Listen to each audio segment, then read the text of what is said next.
Howdy guys, welcome back to part 2 of turning an alternator into an e-bike motor. This is take 2. So let's get into it. So as you saw from the last video guys, this is how it looked. It was dirty, disgusting. It's a 70 amp alternator at 12 volts. And so we took off the bolts and we're carefully tapping around now to get this bottom bearing out of here. So here we go, very nice and carefully we tapped it up, and as you can see there's the bearing right there, and that there had to come out of this case that it was sitting in, and there's the two slip rings. One of them is really worn, and you can see the state of this. It needs a good cleanup. So let's get to the next picture. The whole thing's disgusting. Look at it. It's black. It's got a lot of carbon everywhere. But if you look in here, this is the part we need. This is the two brushes. And the bridge rectifier here is the part we need to take out. Because we need just two wires coming out of these brushes, hitting those slip rings to create that magnetic field for the center of this thing. So let's unclip the three wires from the outside field windings here. It's 1, 2, 3 wires going to the bridge rectifier. That's what turns it from AC to DC current, as most of you know. So this is it here, the 3 wires poking up. Those are the 3 wires that go to your brushless controller. And looking down here, now we can see what we have to tackle. So undoing the 4 bolts here, here, and here, we can take the whole thing out. And that's really what we're after, is those brushes, separating all of that. So let's separate it. So there's some terminals that you can buy to put on your controller, and also the spade ones that come with, well, they come in a separate packet. But so you wouldn't want to put these ones on, but you want to put the spade ones on. I'll show you later on in the video. This was a quick sort of a mock-up. So I got this out, and as you can see, the bridge rectifier part is actually it's actually linked into part of the brushes. So this is it here, out. So see my choppers here, I have to chop here and on the other side to part the two from each other. So I got out the angle grinder, grinded off that, didn't need that. So this is the part we need, right there. I ended up chopping off that other part, you'll see coming up soon. And this is the regulator part, which we're not going to go through at all. We're just going to go direct to the brushes. One wire coming off each brush. So there we go. Trimmed it all down. Trimmed all that excess fat off. We don't need that.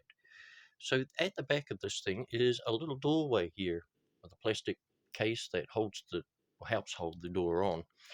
Okay, so let's get into that. Let's take that off, and see that little door? That's where we have to get into. Right there.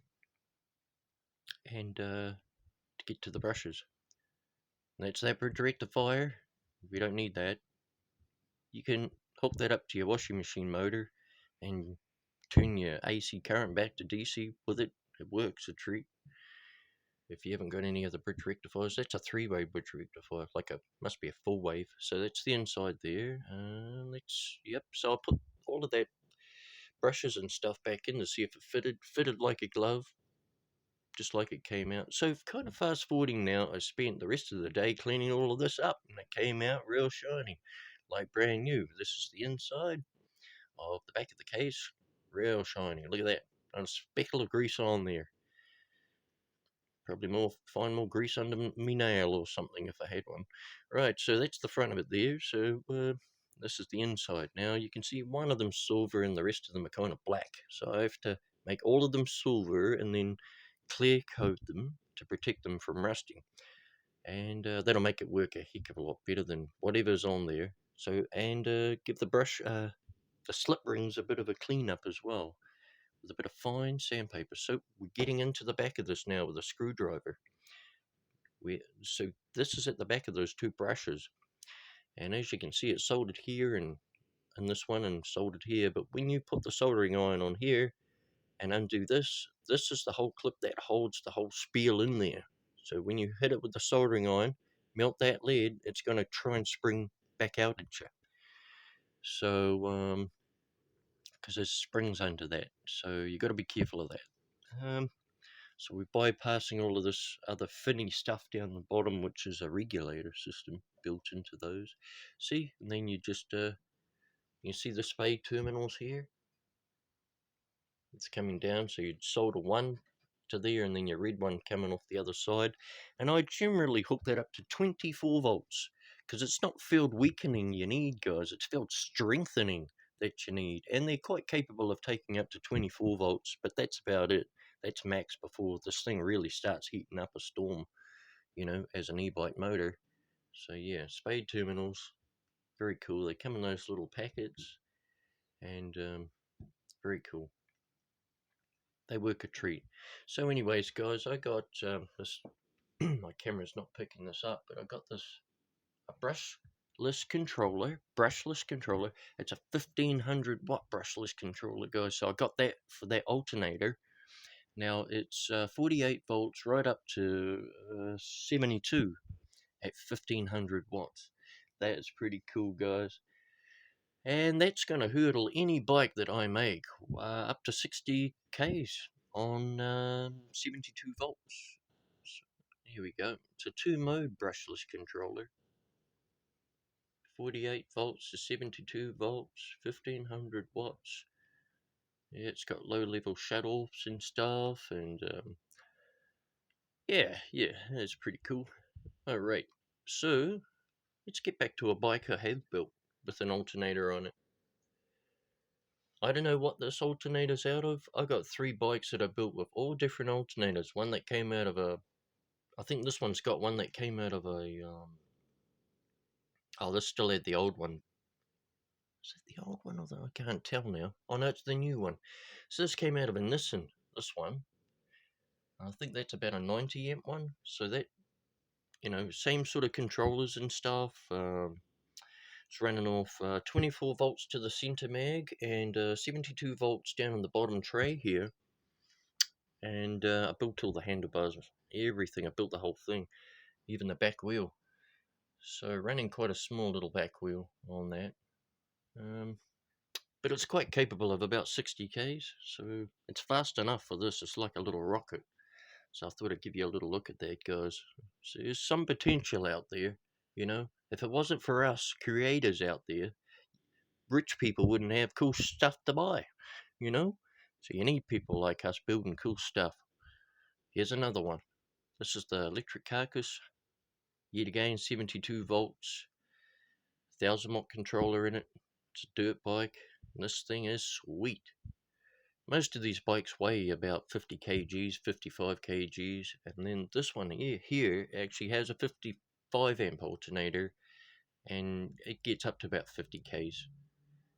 And this is just another bike of mine. You can't quite see that, but you will on my channel. If you don't see these bikes in Cruiserman's Inventions, you'll see them in Tristan McNabb. So, and another wheel I built ready for another project, guys. So cool stuff. Cool. Yeah, so kind of behind the scenes here, guys. So that's what the wheel looks like, a bit more of a better shot of it, and this is how well all of that stuff actually came up. It came up really well.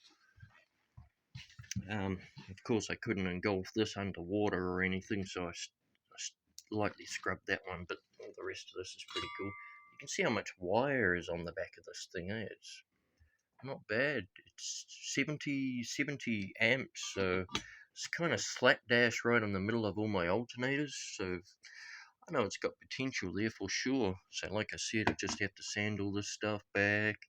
Gotta wait for till the shops open again so I can go and get some more solder and just some more bits and pieces, guys. So awesome stuff. And then a part 3 will be coming up on that. So and where I actually hook it all up to the controller, get all the batteries ready and everything, and then test it. But I haven't got an RPM meter to test it. But these things, they fly. On that, I reckon it's doing 6,000 RPM from what I could work out.